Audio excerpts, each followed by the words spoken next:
Cohen and Manafort get nailed and Cohen turns on Trump. What does it mean?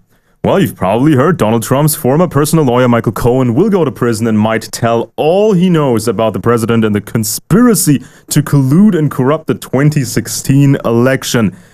Now, this would include information about the DNC hack in the run-up to the election and certain meetings that have been the subject of the Robert Mueller probe. Lenny Davis, who was representing Cohen, stated that Trump ordered his clients to make payments to porn stars Stormy Daniels and Karen McDougal to keep them quiet. Trump has now responded and said, well, money did change hands, but it was not campaign money, so it's all fine and dandy. Cohen pleaded guilty to campaign finance violations relating to those hush money payments. Davis warned that Cohen had been Trump's personal lawyer for many, many years and knows almost everything about Mr. Trump. Sounds really spooky. Mr. Cohen has knowledge on certain subjects that should be of interest to the special counsel and is more than happy to tell the special counsel all that he knows. Virtually at the same time, former Trump campaign chairman Paul Manafort was found guilty on 8 counts following his trial on tax and fraud charges. Now, what does his personal tax problems and fraud problems, what does that have to do with Trump? Well, there's going to be another trial, and the rumor mill has it that this will then relate to Trump. Now, we all know that Paul Manafort has been involved with some interesting Russians, has been involved in the Ukraine, and so on and so forth.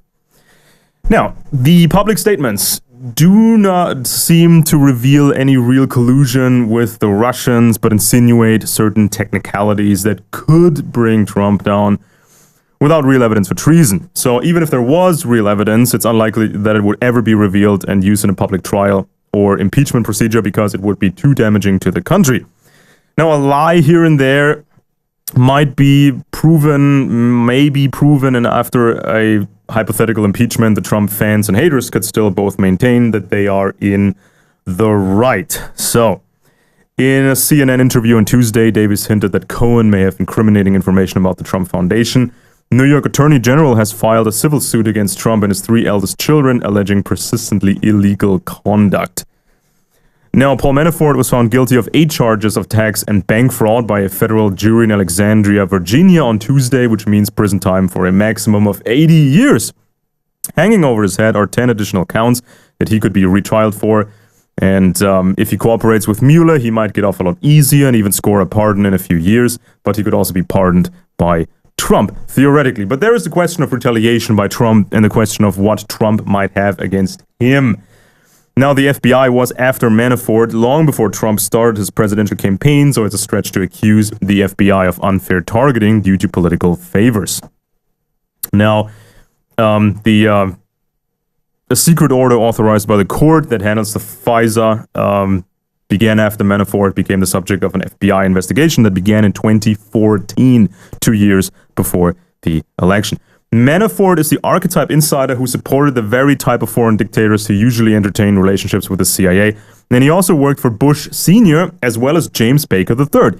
Now, could we picture him, Mr. Manafort, as a CIA asset? I mean, who can fly around the world and meddle in highly sensitive areas, such as Ukraine during the crisis of 2014?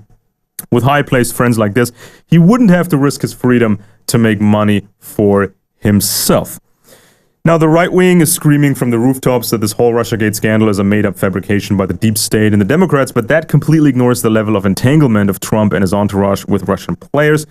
Now, we still don't exactly know what this relationship with the Russians entailed, and so this is an open case. Now, the left spreads the unrealistic assumption that Manafort, Trump, and the others sold out their country and risked everything, all their money and their freedom, just to maybe sort of get some unspecified dirt on Hillary from the Russians in order to maybe win the elections. Now, that's a lot of maybes, okay? So, sure, Trump Jr. and his colleagues played a bit loose with the regulations and were willing to listen to the Russians. Were willing to some Russians maybe pertaining to some dirt on Hillary, but so far Russiagate seems less like a plot to win the election, but rather like a deliberate entanglement to confuse the Russians and generate more reasons for political and economical pressure, and also to create just chaos, information chaos. So virtually nobody except myself has voiced the suspicion that the Trump camp could hypothetically be Western intelligence assets or acted in agreement with Western intelligence agencies to play the part of Russophiles for a while. Now, Carter Page, another oily player in this affair, was also being snooped on, and in his case, the Trump supporters don't even attempt to paint him as a poor victim of the deep state because his establishment connections are way too obvious. He served in the Navy for 5 years, including a tour in Western Morocco as an intelligence officer for a United Nations peacekeeping mission. In 1994, he completed a Master of Arts degree in National Security Studies at Georgetown University. After leaving the Navy, Page completed a fellowship at the Council on Foreign Relations. So these are the people we're talking about here.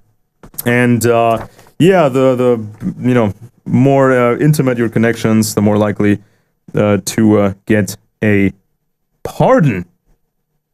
So then, what's going to be the further development? What's going to be next? Let me tell you what is going on. Now, we have to ask ourselves, why was Trump so aggressive? Why was Trump so aggressive from the start with his opponents or his behavior, attention-seeking behavior in the media and so on and so forth? Why was he so aggressive?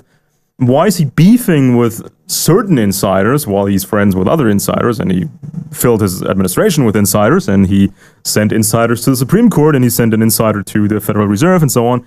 But why was he so aggressive with certain people when he was vulnerable, very, very vulnerable, through people like Manafort and his personal lawyer, Mr. Cohen? That's an interesting question, ladies and gentlemen, because still a lot of people think that Trump, from the start, wanted to fight. Trump wanted to fight a war against the establishment and change America and bring real America back and have the swamp drain and so on and so forth. But if you're that vulnerable going in, and who knows how many more scandals there are, if you have such a lot of baggage, then it's quite crazy to be so aggressive and have all this come out eventually.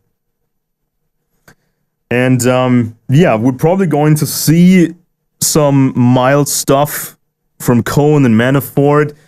It looks like they're going to claim Trump knew fairly early about some hacking allegations, and that's a whole different complex topic. Some of the DNC stuff was very vulnerable. Anybody could have hacked that, and probably many different parties hacked the same targets. Same goes with the Podesta emails.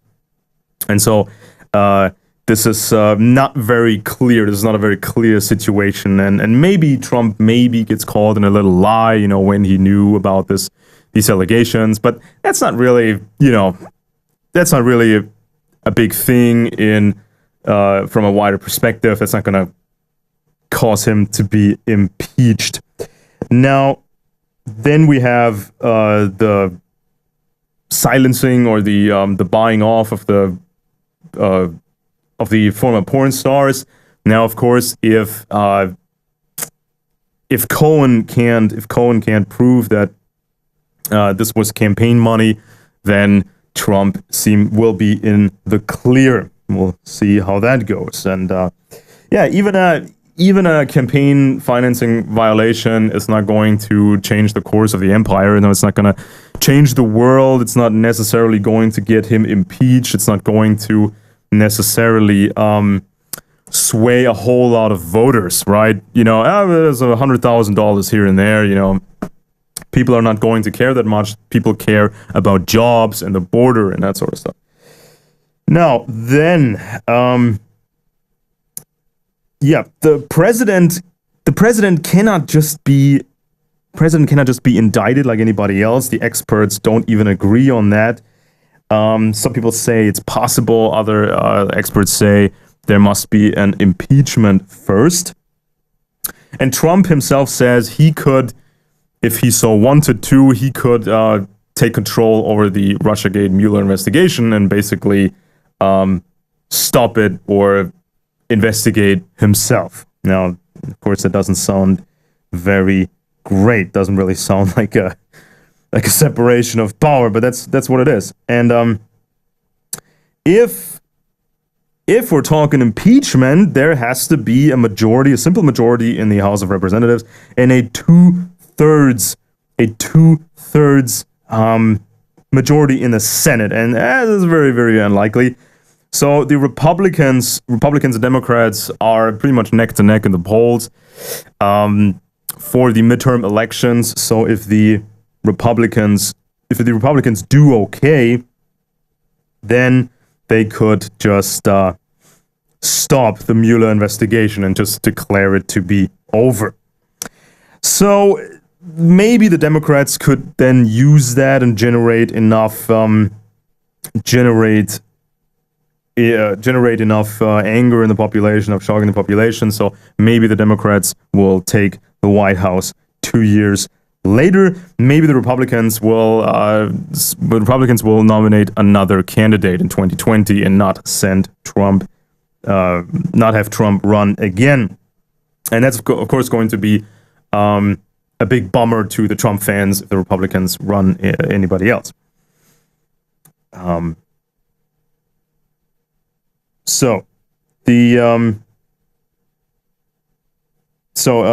Election analysts are saying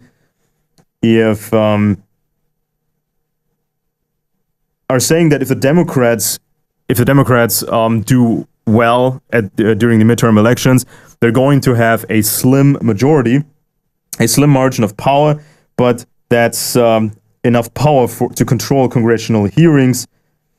Democrats could make the Trump administration's life a living hell by bombarding them with subpoena after subpoena and call up administration officials and Trump associates to testify, keeping the president's scandals endlessly in the news. So that's going to be more chaos, more senseless chaos to keep the people out there, the voters, keep them screaming and keep them occupied without any real change whatsoever for the actual Anglo-American empire. So then, of course, we had a book claiming that Trump never wanted to win the election in the first place. He only wanted to generate attention for his brand and attention for his planned TV network, right?